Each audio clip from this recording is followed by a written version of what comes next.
Welcome to everyone. It's been really fun to put this together and get so many people interested. Today, obviously, genealogy for beginners using familysearch.org. Part one, help. I'm not a genealogist. Where do I begin? Overview of our 5-session workshop. First of all, well, we'll get to that. I don't claim to be a pro. We'll get there later. Overview of the 5-session workshop, 20 minutes of presentation, 10 minutes, some questions. Originally, do have more time if needed. And originally, we were talking just chat, text, questions, but we're actually going to do verbal as well. Fridays at 3:30 in the afternoon, 15th of May through June 12th. As you'll notice underneath, we've got the 15th of May, obviously today, introduction, genealogy, family history, and what is family search. 22nd of May, document types. 29th of May, hacking your search, useful tips and tricks for success. 5th of June, organizing, citing, documenting forms. The 12th of June, sharing and ethics. And yes, we are recording this. It will be posted on Monday on the library YouTube channel. And did you not say that you can mail it out? Yes, I can email the recordings. For anybody that's interested, I do have some that are currently looking forward to the recordings since they can't make it, but I will email those to anyone else who would like them. Yep, just know it's out there. Genealogy, family history, what's the difference? So we have a question since this is the beginning. So, Renee, can you introduce yourself? I'm Renee LaPerriere, and I am the historical librarian here at the Laredo Public Library. In a nutshell, I've been living here 20 some odd years, been working on my husband's genealogy. He's from Monterrey for a few years, and my genealogy I've been working on for 30 some odd years, French Canadian. And yes, I've started working with a lot of the LDS, the Church of Jesus Christ of Latter-day Saints resources 30 some odd years ago. I'm not a pro by any stretch of the imagination, but I do have a good time with it. And about 60% of what we do in the historical collection is genealogy. And now I'm turning it over to my amazing partner. So my name is Danielle Burns. I'm one of the librarians. I'm actually a branch manager, and I've been invited to help Renee on the back end, so the technology troubleshooting and actually kind of making this virtual, since this is something we had been discussing. So I'm excited to be here with all of you. And excited because we've got some fun guests, which we'll mention in a moment. So for our purposes, genealogy and family history, we're using them interchangeably. Essentially, it's a study of people and the relationships within families. Doesn't have to be blood relatives. Just your family structure.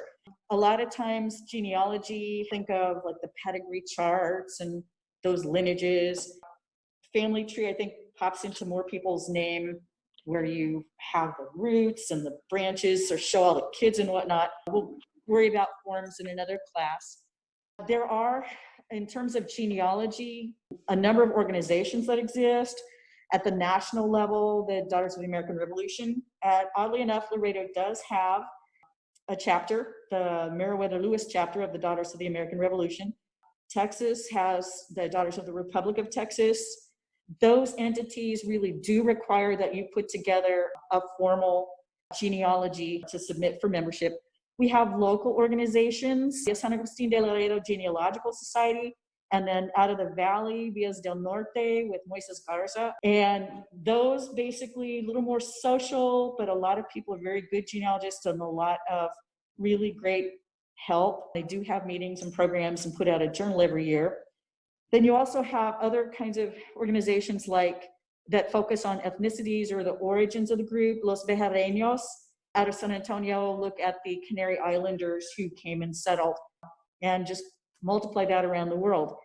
Then, this is where our guests come in, who super big help. The Church of Jesus Christ of Latter-day Saints, which, I'm sorry gang, I'm probably just gonna say LDS, the Masters of Family History and Genealogy. And I'm actually going to say something really important out of a book that I've been using that's Genealogy Practical Guide for Librarians. One, LDS basically invented genealogy the way it is done today in North America. And two, and this one's a quote, all genealogists owe a debt of gratitude to the LDS, whether they know it or not.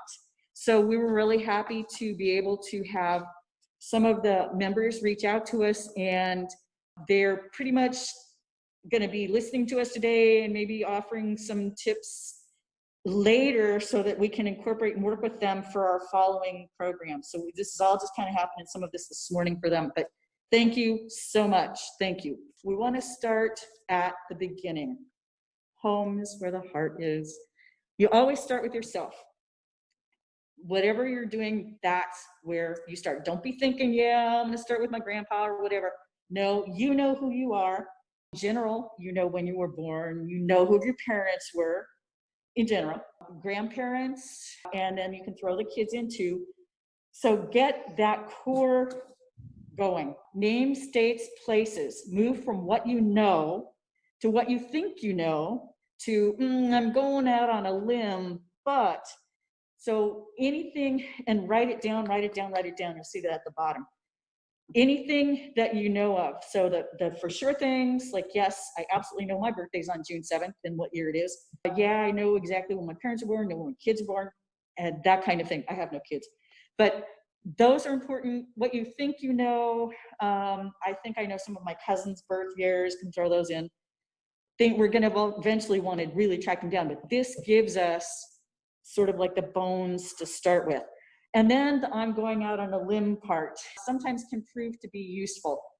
In my La Perriere family tree, the genealogy, French Canadians, my great grandfather worked for the Hudson's Bay Company, and the woman he met, when he met her, she was a nun, a Grey Nun of the Cross up in Temiskaming, Ontario. She was working as a teacher at the Mission St. Joseph. It was a mission for Native American children. And this is back in the 1870s, going into the 1880s. Well, I always heard that they met at a party. So all these years in my head, I'm thinking an adult party. And then one day, about 3 months ago, I don't know why, suddenly it popped into my head so long later, but it was like, oh, wait a second. Because she was a translator, so because she knew the Athabascan languages and all of the other languages and could translate into French. Well, she probably was at a party for kids. I could see the Hudson Bay's company, coming, helping with food and so forth. So maybe someday I will find out more about that. But little by little, those kinds of things. So, the important thing is, if you aren't sure about things, make sure you put something like a C for circa in front of a date, or ABT for about, or a question mark. If you have a story, say who you heard the story from, what you can remember about where you got it. Just anything like that to just jog your memory too, because what's going to happen is, if you're like me, and I'm not saying that you are, but you'll be looking at your notes and you'll be going, where did I get that from, and why is there a question mark there? So just little things to remember. Other things, talk with your family. That's going to help you get those names, dates, and places. Don't forget the family stories, even if you're not sure how accurate. And any documents you have kicking around the house, or anyone else who has them in your family might want to share. Family Bible, other documents, photos, all useful things to have. And then if you're not sure you want to write it down right away, or for whatever reason, record it and then ultimately transcribe it, just so you do have something to work off of. Now, why are we going to look at familysearch.org? First of all, it's free. And it was great. In one of the online PowerPoints I found, which was for a very lengthy presentation by a member of the LDS church, and I looked like it was probably for a conference. His whole page on free had like the word free in huge letters, like 12 times. So that's why it's really wonderful for all of us. Other genealogy databases, Ancestry.com, Genealogy Bank, Genie, and so on, because there's also some all over the world. There's a great one in French Canada. They generally paid subscription. So it's wonderful to have a free resource to it. Sheer number of records. Family Search has the world's largest collection. They have been working on it a long time. That's one reason it's so large. If you know anything about LDS Church and genealogy, you may know that they have been out there microfilming records for decades, generations, making them available. Granite Mountains, there's storage caves or storage area in Utah. So it's just amazing. The geographic coverage of the records and the documents, global. There's a wide variety of types of documents and resources, everything from vital records to some military records to things from public records, telephone book kind of stuff, all glommed together. And then things that have been moved from one format to another. When I started my family history back a lot of years ago, I was working off of the microfilm of the IGI, the International Genealogical Index. And those records now, when you are searching family search, you will be able to see on their little bibliography, oh, okay, so this is where this data came from. Good stuff. And then availability of research assistance. Okay, it's amazing what that FamilySearch.org website has available for us. And so in terms of research assistance, not just your friendly librarians here, Danielle, myself, other librarians here and around. The Church of Jesus Christ of Latter-day Saints has a local family history center in many, many, many towns. We have one here, and we have one across in Laredo, and with the volunteer assistants who are the experts. And this morning I was talking to Sister Alsop, and can you type up her email? And she was gracious enough to let us share her email. And so if there are any questions, don't hesitate. I know she was very agreeable and willing to share and to help. And this is like, okay, first session, let's see what happens, because we'd like to form a stronger partnership with LDS Church and learn how to work with these resources. I'm gonna kind of jump ahead a wee bit. Actually, we're getting ready to write that email up there so we can tell. And I actually had a number of people from the church. Okay, great. And so we are now on to the next one. All right. This particular page, if you go to familysearch.org, you're going to see, there you go. You can Google it. This will be the first page that you see. And you notice here, I could sign in or I could create an account. Now, one of the things you're going to need to do with Family Search is you create an account. It's free, okay? They're not going to spam you. They're not going to send you junk mail. So don't hesitate. It's great, but you do need to make sure you create that account. Ready to the next page? You can, and even if for some reason you Googled familysearch.org sign in or something like that, this page, which is the creation page, it pops up, it shows you there, your names and so on. And this is just the first page, obviously a continue, but that's what gets you there. If you already have an account, they've got that sign in there too. Alrighty, next page.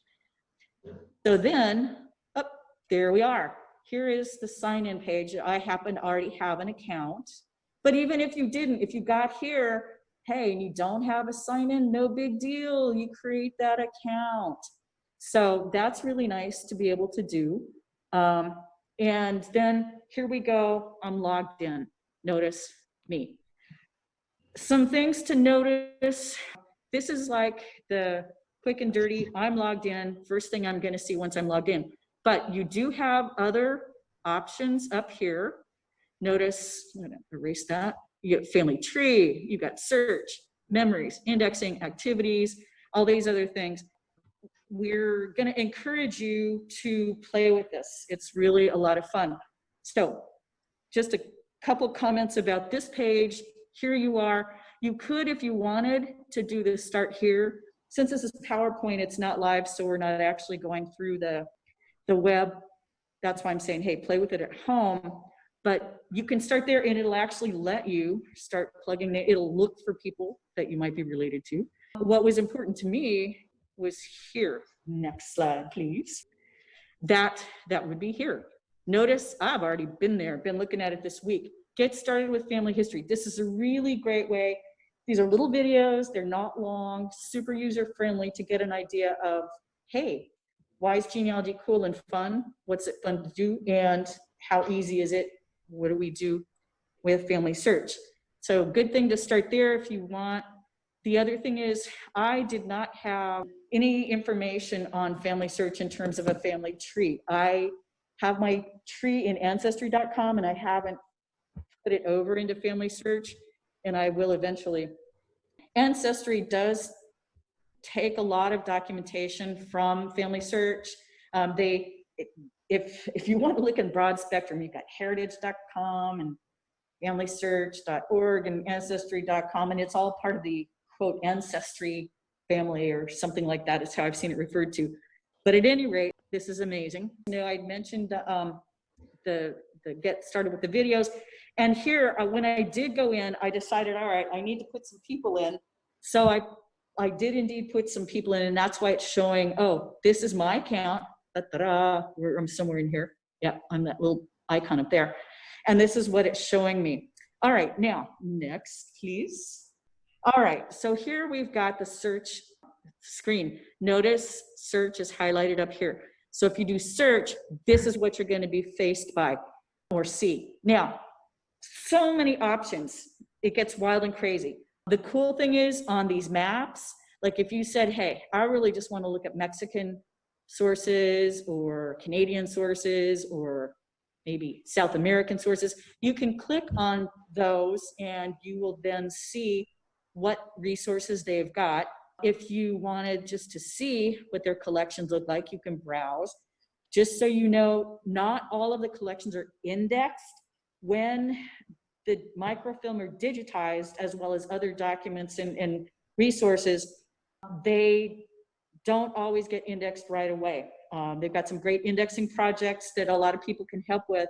Don't have to be an LDS member, but just so you know, there are a lot of things that you might not see for good records. For example, if I were looking for records for my husband's family, he's a Gutierrez out of Santa Barbara de Ocampo, Tamaulipas. And it turns out that, yeah, there's actually a lot of the records out there, but say I wasn't seeing something for Homave. Well, that's another little town close by Ocampo, Tamaulipas, but the microfilm's online. So I could literally flip through it. It's as if you were looking at microfilm, but a million times better since it's on the computer. But aside from that, going back to actually searching things that have been indexed, here's where you see the search historical records, deceased ancestors information, last names, birthplace, and so on. And it actually scrolls down. There's more, you can get more detailed, and then you click on search. So I decided to start with me since I said, yes, we always start with me. So I was curious, like what's in here? And so there we go, born in Denver. I chose not to put the years, although you can. Chose not to put any other relatives. Born in the US, the states, drop-down menu, there you go, put that in. And then I clicked on search. Now, bear in mind that was using search, and that's what puts you into search historical records. I could go into family tree, which we'll get there in a second, and that actually puts you into family trees. Now, bear in mind, when you're uploading information, and you can create, obviously, your own tree, not everybody's as diligent as I know you guys are going to be with regard to creating your family trees, because you really, really, really want to document people. And so I'm kind of I guess a librarian, what can I say? Is I don't like to put information in my genealogy that other people are going to see unless I can connect a document to it. Not everybody is as rigorous as that. And I do have to admit there's a couple times on Ancestry where I kind of jumped ahead on that because somebody had such good records. But what happens is you'll have people put their whole family tree in, and there may be errors. We're just human beings. And so they may be relying on things that they've heard from their family and not backing it up with documentation. So just be aware of that. Just because you looked at a family tree and are getting information, some of it may be very helpful and some of it may be very accurate, and even better if they've documented it and provided the links, linked the documents, but just so you know. All right, so even though I searched for me, here is what we found. Yay, brought up Louis R. LaPerriere. Now I'm thinking, and not really paying that much attention, but it may be that they brought up Louis R. LaPerriere because there's an R for Renee and LaPerriere, and that may be why they brought it up, because I did look for Dad, but they also did Denver, Colorado. I don't know all the search algorithms, so that's why I'm thinking this got brought up the way it did, but I'm happy, it's Dad. Now, types of documents. This one, US Social Security Death Index, hey, a government document. This, public records, well, it can be everything from phone books to city directories to voter registration, auto registration, all kinds of things like that that are public record. So personally today I was like, no, I want to look at dad. So you can, and I didn't do this for today's lesson, I probably should have, but this is the one I'd be looking at. Yes, I know he was born then, so this is new news to me, but that's good. I mean, it might have been. Notice too, some other little things. Some of the things I'm saying will repeat in other classes, but notice how it's L-A little P-E-R-R-I-E-R-E in this spelling, and that's not how I spell it. And some people spell it with a space, like my sisters, between L and P. Don't get hung up on spellings. Be more flexible. Same thing with dates, but we'll go there in the future. So notice here we've got view, and that would, if we click on that, that would enable us to actually look at how Family Search has that record of the Social Security death record. Now that's just going to be an index, notice. It's not going to be the actual record. In many cases, you will see a little camera icon over in here, and if it's got a camera icon, that means it is the actual image of the record. Okay, and so actually, in terms of, notice how this one, it's green up here, family tree. Well, once I got the stuff, the information in that I wanted to, just to, for the purposes of putting this all together, I'm like, okay, let's click on family tree. Well, there you go. I have me. Didn't put my spouse on. I have no children, but didn't put those on. I didn't put any of my siblings on because I don't have their permission. You could do it. I mean, they're not going to tell you not to. I mean, the system itself, Family Search, isn't going to figure out whether or not you've got their permission. I know Ancestry, if it's a living person, they will not show the record. If it's a public, you know, if the general public are looking at it, if you're a member, it's a little different story. You can put parameters on it. But I haven't played with this one that much. But anyway, so here's mom and dad, and I entered these records separately. And then I could continue going on. Now, do I have anything linked here record-wise? No. This is one where you just have to say, oh, look, this is what this woman did, and here she has this information. I wonder how it looks with stuff that I've got. I know these numbers will be important. I will, at the future, let our LDS people explain those record numbers, because each individual is going to have their own record. And then I do know that one time when I was playing around back in around 1689, we had Erard Laperriere. And so it's interesting at this point, I know that, that's Luis, by the way. I know he's in there. I know his parents are in there. There's absolutely nothing linking me to those records until we start filling in additional generations. So it's going to be cool, because once you do that and start searching, you'll find, you know, you see like an Ancestry, it talks about the little leaves that are the hints. Well, this too will enable you to link to other records. That's about it for this. We have the challenge for this week. We're going to have weekly challenges. And mind you, you don't have to watch every one of these. If you like one, great. If you don't, you know, don't be compelled. If you just want to drop in on one, that's good too. The challenge, it's a double part challenge. Collect your family information. Don't forget, please write it down. And then create an account on Family Search. It's free. See you next Friday. Don't forget, this will be available on the YouTube, and open it up for questions. Yeah, you can feel free if you'd like to type in your questions, or you can unmute yourself, or if you need help, I can unmute you. You can always ask your questions by speaking. Renee? Yeah. Yeah, I just wanted to offer an insight on the, Yes. The difference between the structure of, let's say, Family Search and the other databases that are out there. You go. Yes, sir. By the way, just so you all know, that this is Mr. Joe Lambert. He is with LDS Church. Thank you, Elder Lambert. So the structure on some of the other programs is not shared. It's just their own personal database, and you protect your record and you keep it. No one has access to it. Nobody can change it or anything like that. The LDS Church, when they designed this way back when, they took a Wikipedia approach, which basically makes the database accessible to everybody. And so that when you start going back, all of those different opinions that you talked about with respect to records, people can make their respective inputs on those. And so your data, if somebody has contradictory data, and let's say you go back 3 or 7 generations or whatever, and you're both looking at the same data, you kind of communicate back and forth, and you may put one thing and they put something else. It keeps track of everybody's addition, but you have to kind of select what you want for your particular record. And you can also mark a particular person so that every time that record changes, you get notified, so that you're seeing anything that, let's say that you're absolutely sure that your record is right. Mm-hmm. And you can tag a record, say that you want to know anytime somebody changes or add something that's different.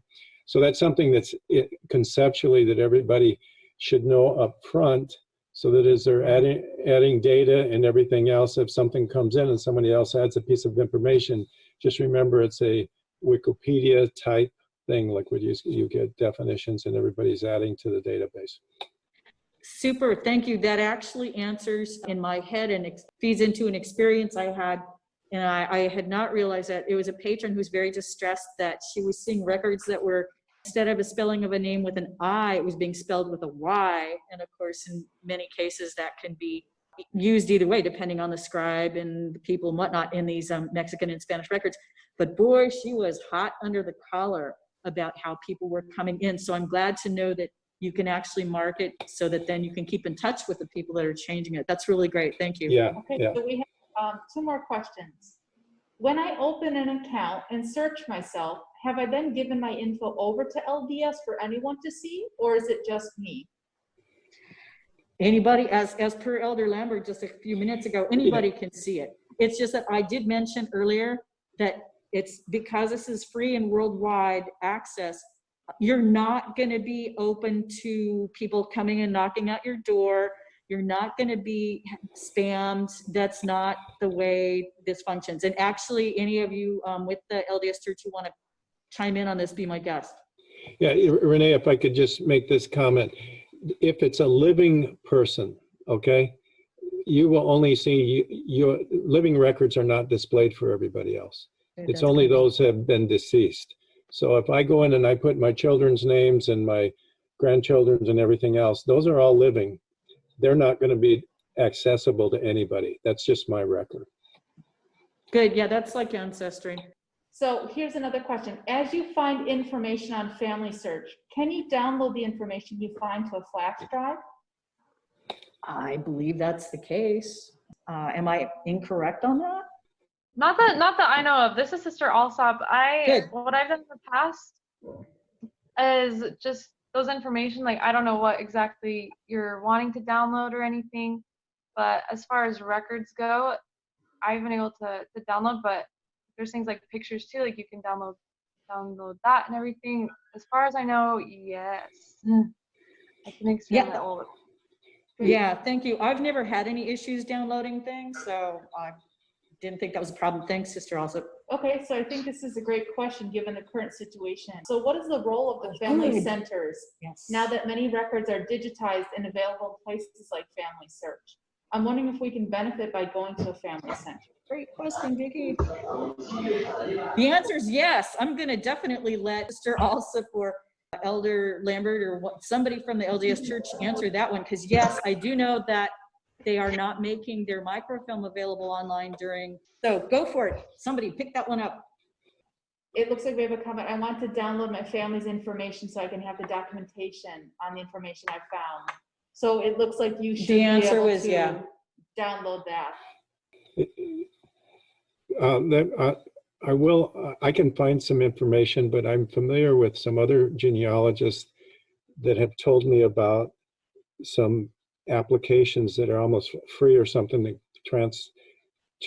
take the data from Ancestry or whatever and actually upload it to Family Search and back and forth. So it's not the first time the questions come up. You can, and some people, some people are they like to use both systems. They like to have their own personal one that they know is not going to be attached by anybody. Yeah.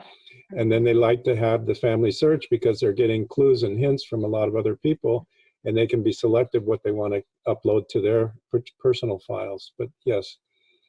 Yeah, and there's a lot of interesting little tricks that we'll get to a few weeks from now, actually, that I learned from Moises Garza about that kind of thing, running a couple different trees and making who's accessible. Elder Lambert, can you let us know, are they letting people right now, or maybe Sister also letting people make appointments to get to the Family History Center? Are they all just closed? Right now, the family history centers are closed because of the social distancing. Yeah. But I will say that what we're starting an initiative, and you'll see a lot of elders coming in on this, and we're using you to train them. Thank you. But the goal is that there's 200 missionaries from here to Brownsville, and they are also under the stay at home and all of these other things that we're trying to find out best ways for them to use their community service time. And so what they're going to do is they're going to take your information and others, and we'll actually have a Facebook page that people can put in their name, and then they'll get in touch and they'll do this type of thing. But the exciting part of that is that BYU, they have a record ranking lab that works very closely with Family Search, and they have a lot of artificial intelligence programs that search databases, and so they're offering us, and we're kind of an experiment. We're only one of 2 places that they're doing this, but anybody that comes in and let's say you train us, and then we start helping people. But let's say they get their basic information and they get their 4th generation. Then the missionaries can put in an assistance request, and they will personally go into that account and do deep learning on their artificial intelligence and bring back to your family tree. And because it's a Wikipedia type thing, once you give them permission to go into your records, they will actually do a lot of genealogy search for you. And then you can, go ahead. Yeah, so I was going to say that's part of the project that we're working on. It's not at that point, we're a few weeks away from that, but we thought the timing on your class was perfect because we had to find a way to get missionaries. Yeah. But no, thank you. You'd mentioned that and I'd completely forgotten about that. So I'm really glad you brought that up. It's very exciting. There's just so much.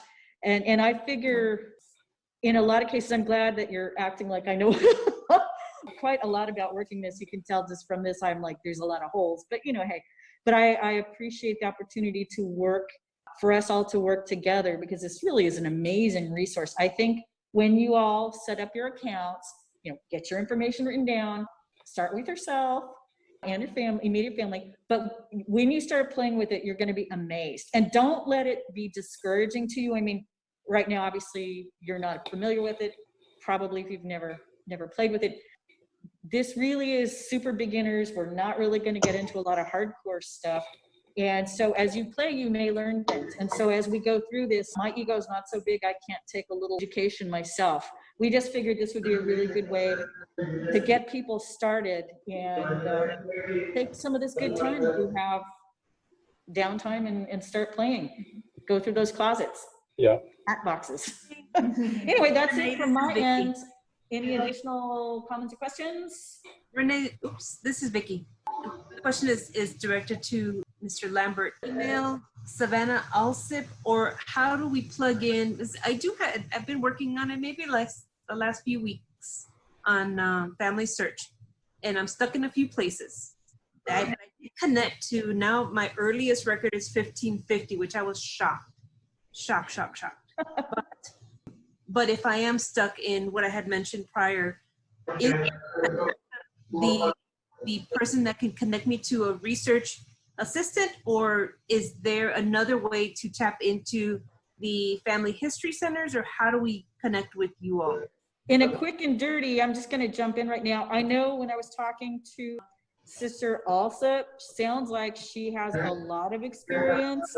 So I'm volunteering. That's why I put Sister Alsop's email up there, and I did get her permission because I'm thinking after talking very briefly to her, she's going to be a really good contact. So my feeling is, Vicki, go ahead and reach out to her. Now she can decide to say no now, but she sounded like she can help you with your issues. Yeah, I'd love to be able to help for sure. It'd probably be more on a personal level, just to see exactly how to help.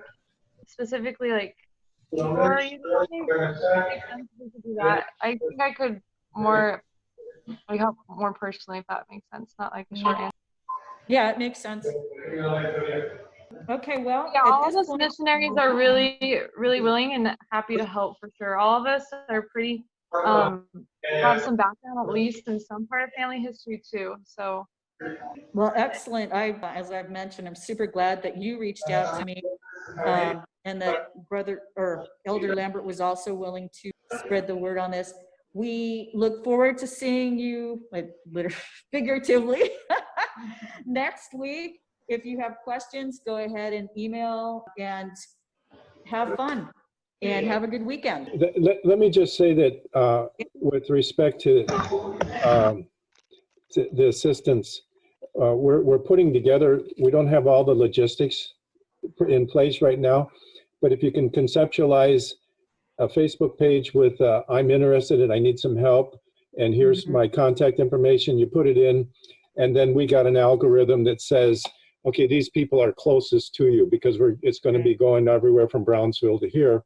And so we'll try to put the missionaries that are closest to them with the assignment of helping them, so that if they need to exchange documents or anything like that, they can make their own arrangements, as opposed to having somebody help them that lives in Brownsville or whatever. But excellent. We're not quite there yet, but it's coming. And so That's all right. Vicki, Look, this is just where be a we little are right patient. now, sir. So we're doing, I figure we're on the road. See you next week. Take care. Vicki, thank you. Thank you so much. Bye-bye. Welcome.